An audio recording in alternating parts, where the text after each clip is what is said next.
ಹುಣಸೂರು ತಾಲೂಕಿನ ಕಟ್ಟೆಮಳವಾಡಿಯ ಗ್ರಾಮ ದೇವತೆ ಶ್ರೀ ಸಿಡಿಯಮ್ಮ ಜಾತ್ರೆ ಅಂಗವಾಗಿ ದೇವರ ಆವಾಹನೆಗೆ ಒಳಗಾದ 4 ಪೂಜಾರರು ಸಾವಿರಾರು ಭಕ್ತರ ಸಮ್ಮುಖದಲ್ಲಿ ಸಿಡಿ ರಥ ಏರಿ ಸಿಡಿಯಾದರು. ಭಕ್ತರು ಇದನ್ನ ಕಣ್ತುಂಬಿಸಿಕೊಂಡಿದ್ದಾರೆ. ಶುಕ್ರವಾರ ಸಂಜೆ ಗ್ರಾಮದ ಪ್ರೌಢಶಾಲಾ ಆವರಣದಲ್ಲಿ ನಡೆದ ಸಿಡಿ ಜಾತ್ರೆ ಅಂಗವಾಗಿ ಮಧ್ಯಾಹ್ನ ಕಟ್ಟೆಮಳವಾಡಿ, ಕೊಪ್ಪಲು, ಕಲ್ಕುಣಿಕೆ, ಬೆಳ್ತೂರು ಗ್ರಾಮಗಳಿಂದ ಮೆರವಣಿಗೆಯಲ್ಲಿ ಬಂದ ಎಲ್ಲಾ ದೇವರ ಆವಾಹನೆಗೆ ಒಳಗಾದವರು ಲಕ್ಷ್ಮಣ ತೀರ್ಥ ನದಿಯಲ್ಲಿ ಸ್ನಾನ ಮಾಡಿ ಪೂಜೆ ಮಾಡಿಕೊಂಡು ಮೂಲ ಸ್ಥಾನಕ್ಕೆ ಹೋಗಿ ಮತ್ತೆ ಪೂಜೆ ಸಲ್ಲಿಸಿ ನಂತರ ಜಾತ್ರೆಯ ಮಾಳಕ್ಕೆ ಬಂದು ಸಿಡಿ ಉತ್ಸವದ ಮಲ್ಲಗಂಬಕ್ಕೆ ಪೂಜೆ ಸಲ್ಲಿಸಿ ನಂತರ ದೇವರು ಆವಾಹನೆಗೆ ಒಳಗಾದವರು ಸಿಡಿ ಏರಿ ಸಿಡಿಯಾಗಿದ್ದಾರೆ. ಇದಕ್ಕೂ ಮುನ್ನ ಗ್ರಾಮದ ಯಜಮಾನ ಕೃಷ್ಣಶೆಟ್ಟಿ ದಂಪತಿ ಸಂಪ್ರದಾಯದಂತೆ ಸಿಡಿ ರಥಕ್ಕೆ ಪೂಜೆ ಸಲ್ಲಿಸಿದ್ದಾರೆ.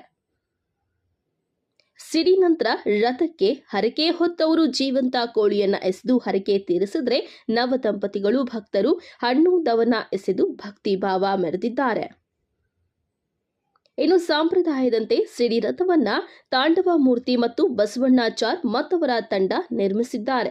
ಈ ಸಿಡಿ ಉತ್ಸವದಲ್ಲಿ ಶಾಸಕ ಜಿಡಿ ಹರೀಶ್ ಗೌಡ, ಸಂಸದ ಯದುವೀರ್ ಒಡೆಯರ್, ಗ್ರಾಮದ ಮುಖಂಡರಾದ ಶಂಕರಯ್ಯ, ಕೇಶವ ಮೂರ್ತಿ, ಅಗ್ರಹಾರ ರಾಮಕೃಷ್ಣೇಗೌಡ, ನಾಗರಾಜ್ ಮಲ್ಲಾಡಿ, ನಿಂಗರಾಜ ಮಲ್ಲಾಡಿ, ಬಾಬು ಶೆಟ್ಟಿ, ಕಿರಣ್ ಕುಮಾರ್, ವಿವಿಧ ಕೋಮುಗಳ ಯಜಮಾನರಾದ ಮಹದೇವ್, ಜಯಣ್ಣ, ನಿಂಗಪ್ಪ, ಹೊನ್ನಶೆಟ್ಟಿ, ಸಣ್ಣಪ್ಪ ನಾಯಕ, ಸಿದ್ದಯ್ಯ, ಪದ್ಮಮ್ಮ, ಬಸವರಾಜು, ಗ್ರಾಮ ಪಂಚಾಯಿತಿಯ ಪ್ರತಿನಿಧಿಗಳು ಸೇರಿದಂತೆ ಸುಮಾರು 10,000ಕ್ಕೂ ಹೆಚ್ಚು ಜನ ಭಾಗವಹಿಸಿದ್ದಾರೆ. ನಗರಸಭೆ ಅಧ್ಯಕ್ಷರ ಒಂದು ಚುನಾವಣೆ ಪ್ರಕ್ರಿಯೆಯನ್ನು ನಡೆದಿದೆ. ನಮ್ಮ ಎನ್ಡಿಎ ಅಭ್ಯರ್ಥಿಯಾದ ಶ್ರೀ ಗಣೇಶ್ ಕುಮಾರಸ್ವಾಮಿ ಅವರು ಬಹುಮತದಿಂದ ಆಯ್ಕೆಯಾಗಿರ್ತಕ್ಕಂಥದ್ದು ನಮ್ಮೆಲ್ಲರಿಗೂ ಸಂತೋಷದ ವಿಚಾರ, ಹೆಮ್ಮೆಯ ವಿಚಾರ. ನಮ್ಮ ಎನ್ಡಿಎ ಏನಿದೆ, ಮೈತ್ರಿ ಜನತಾದಳ ಮತ್ತು ಬಿಜೆಪಿ, ಇವತ್ತು ಎಲ್ಲ ನಮ್ಮ ಸ್ವಂತ ಆಕಾಂಕ್ಷೆಗಳಿದ್ರೂ ಸಹ ದೇಶ ಮುಖ್ಯ ಮತ್ತು ಎಲ್ಲರೂ ಸಹ ದೇಶಕ್ಕಾಗಿ ಕೆಲಸ ಮಾಡಬೇಕು, ಆದರೆ ಎಲ್ಲಕ್ಕಿಂತ ಹೆಚ್ಚು ಅದು ಮುಖ್ಯ ಅಂತ ಹೇಳಿ ಆ ದೃಷ್ಟಿಯಲ್ಲಿ ಒಂದು ಎನ್ಡಿಎ ಅಭ್ಯರ್ಥಿನೇ ಆಗಿ ಬರಬೇಕು ಅಂತ ದೃಷ್ಟಿಯಲ್ಲಿ ಇವತ್ತು ಗಣೇಶ್ ಕುಮಾರಸ್ವಾಮಿಯವರನ್ನ ಆಯ್ಕೆ ಮಾಡಿದ್ದಾರೆ. ನಾನು ಈ ಸಂದರ್ಭದಲ್ಲಿ ಶಾಸಕರು ಮತ್ತು ನಮ್ಮ ಎಲ್ಲ ಜನತಾದಳಿನ ಕೌನ್ಸಿಲರ್ಗಳು, ನಮ್ಮ ಭಾಜಪೈನ ಕೌನ್ಸಿಲರ್ಗಳು ನನ್ನ ಒಂದು ಕೃತಜ್ಞತೆಗಳನ್ನು ಸಲ್ಲಿಸಲಿಕ್ಕೆ ಇಷ್ಟಪಡ್ತೀನಿ.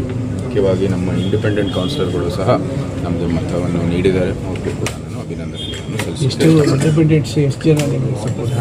4 ಜನ ನಮ್ಮ ಬೆಂಬಲಕ್ಕಾಗಿ ನಿಂತಿದ್ದಾರೆ. ಒಟ್ಟು ಎಷ್ಟು ಸರ್? ಸಂತೋಷ. ಎಷ್ಟು? 18 ನಮಗೆ 15 ಅವರಿಗೆ. ಸರಿ ಸರ್. ಮತ್ತು ಈ ಚುನಾವಣೆ ಇದು ಬಿಟ್ಟಂತ ಈಗ ನಮಗೆ ಇವತ್ತು ರಾಜ್ಯ ಸರ್ಕಾರದ್ದು ಗ್ಯಾರಂಟಿ ಯೋಜನೆಗಳೇನಿದ್ದಾವೆ ಅದರಿಂದ ಒಂದು ಕಡೆ ಅನುದಾನದ ಕೊರತೆ.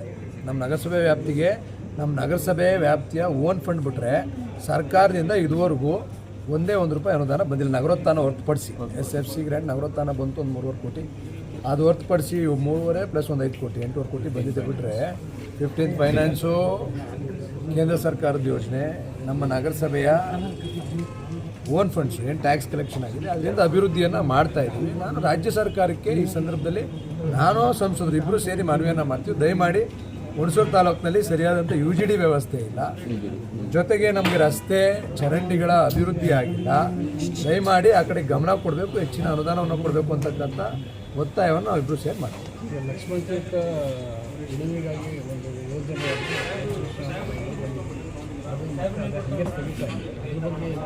ಈಗ ಲಕ್ಷ್ಮಣ ತೀರ್ಥ ನದಿ ಉಳಿವಿಗೆ ಏನು ನಮ್ಮ ಹುಣಸೂರು ನಗರದ ಕೊಳಚೆ ನೀರು ಲಕ್ಷ್ಮಣ ತೀರ್ಥ ನದಿಗೆ ಸೇರ್ತಾ ಇದೆ, ಅದನ್ನು ತಡಿಬೇಕು ಅಂತಕ್ಕಂಥ ಉದ್ದೇಶದಿಂದ ನಾವೀಗಾಗಲೇ ಒಂದು ಆ್ಯಕ್ಷನ್ ಪ್ಲ್ಯಾನ್ ರೆಡಿ ಮಾಡಿದ್ದೀವಿ. 68 ಕೋಟಿ ರೂಪಾಯಿ ನಮ್ಮ ನಗರಸಭೆ ವ್ಯಾಪ್ತಿಯ ಎಲ್ಲ UGDಗಳನ್ನು ಕ್ಲೀನ್ ಮಾಡಬೇಕು, ಜೊತೆಗೆ ಸರಿಯಾದಂಥ ವ್ಯವಸ್ಥೆಯನ್ನು ಮಾಡಬೇಕು ಅಂತಕ್ಕಂಥ ನಿರ್ಧಾರ ಇಟ್ಕೊಂಡು 68 ಕೋಟಿ ಆ್ಯಕ್ಷನ್ ಪ್ಲ್ಯಾನ್ ಮಾಡಿ ನಮ್ಮ ನಗರಸಭೆಯಿಂದ ಪಾಸ್ ಮಾಡಿ ನಿರ್ಣಯ ಮಾಡಿ ಅದನ್ನು ರಾಜ್ಯ ಸರ್ಕಾರಕ್ಕೆ ಕಳಿಸ್ಕೊಟ್ಟಿದ್ದೀವಿ.